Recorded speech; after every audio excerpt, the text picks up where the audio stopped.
a great question, and I already have. Last session we had a bill to do that, and I was one of the co-sponsors, and I got up and helped debate the bill, and I think we got it past the House. Died in the Senate ultimately. This is a really serious issue, and it's a serious issue affecting New Mexico government, as we all know, is the specter of pay-to-play politics, cronyism, nepotism, and a lot of other isms as well. Since I got elected, as you know, I mean, this has been one of my core goals in trying to help improve New Mexico government. Have introduced numerous bills every single session on ethics, and actually in the last 2 years, in one of the sheets you have before you, I worked to shut down insider politics at the state land office by introducing a bill banning competitive bidding, or mandating competitive bidding on all land office deals, precisely because we had a specter of pay-to-play in this very county. Large contributions, then being in turn potentially rewarded with land improvement deals. So this is something I've done, will continue to do, and the great thing about being an incumbent is I have a track record to show that that's a value I intend to make good on. That's a good question, and agreeing with Jeff in this regard, we've been inundated with the specter of scandal and corruption in our state government. A lot of proposals have been put forward to address the issue, from the establishment of an ethics council to increasing transparency, that meaning in terms of political contributions, making sure that those are properly recorded and made public. And one of the things certainly that has been suggested in that regard is that we could make those contributions public, we can put them online, and we can do it in a more routine fashion and systematic fashion, perhaps every 30 days. I would have to look more carefully at a ban on contributions from lobbyists and state contractors. I do not oppose it on the surface. Having said that, I think the secret is going to be transparency and making sure that every contribution is made transparent, frequently so.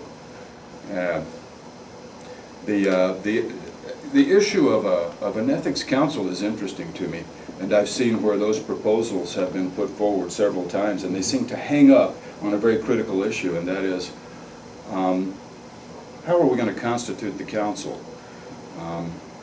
And I think that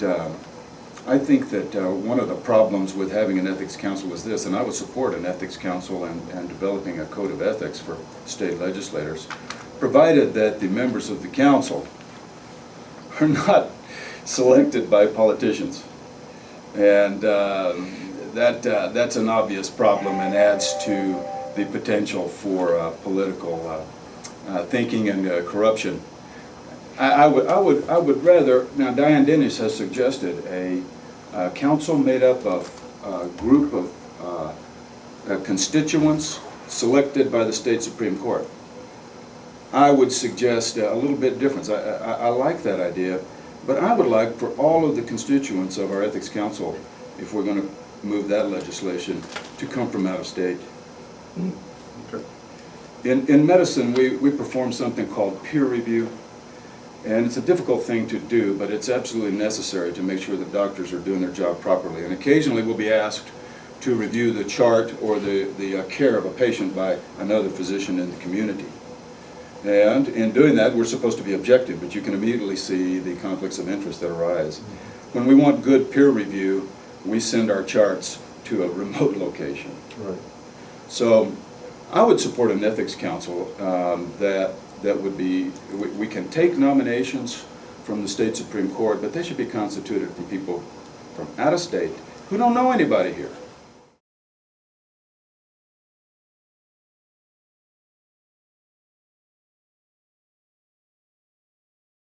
I think it's something that will be looked at. I want to look at it. I'm open to revising that if need be.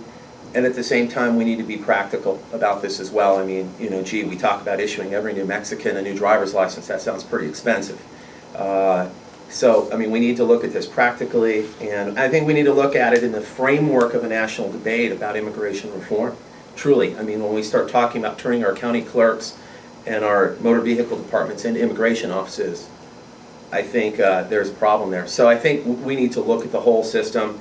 It would be great if the federal government would finally step up on this and work on a truly comprehensive immigration policy for our country that will make this more of a moot point.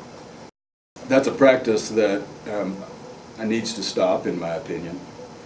And I will certainly support legislation that will overturn the issuing of driver's licenses to workers that are here undocumented.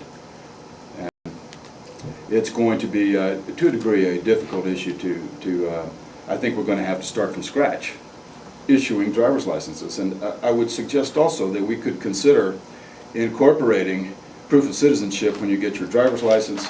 That makes our IDs valid not only for driving but for proof of citizenship purposes when we travel the country.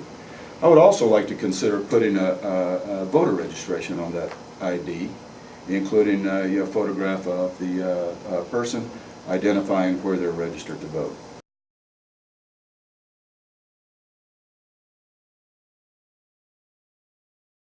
In the area of attempting to increase state revenues, the thing I would not do is raise taxes.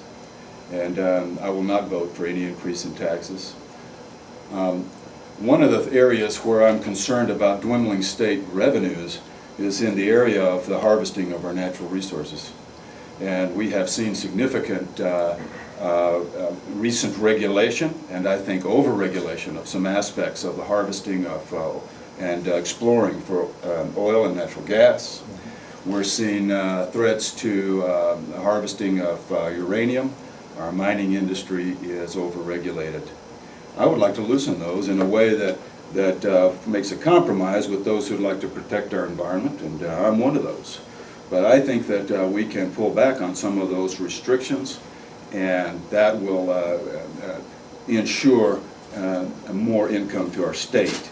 And these have always been sources of significant revenues for our state budget, and I'm concerned that they're going to be lost and that they're going to dwindle over the coming years. As far as the areas that are sacred, law enforcement, fire and safety, emergency responders, the quality of our highways, those are the #1 things.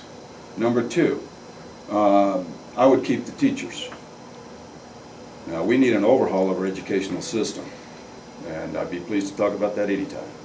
We need some dramatic overhaul of our educational system, but for me that does not include cutting teachers any further.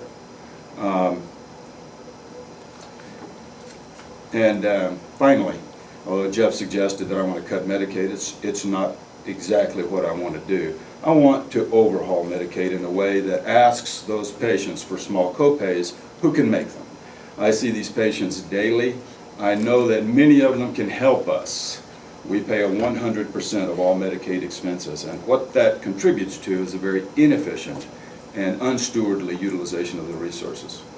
And when we ask for small copays for doctor visits and your prescription and a small copay for your tests, then we will ask patients to participate and use those resources in a stewardly fashion, and we'll save money that way. But that is a way we'll preserve Medicaid.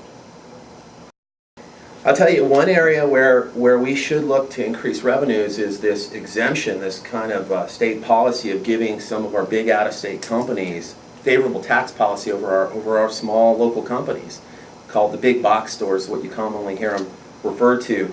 Right now, companies have their headquarters outside of New Mexico basically get to avoid paying a lot of state taxes, and it's putting our business at a competitive disadvantage. So as a way of equalizing that level playing field, which I say both helps with the deficit and also helps with economic development here in the state, that's a policy I think we need to look at changing. As far as what needs to be more or less as sacred as possible from budget cuts, and this is where Terry and I disagree, I think we really need to protect Medicaid, which helps our most vulnerable populations.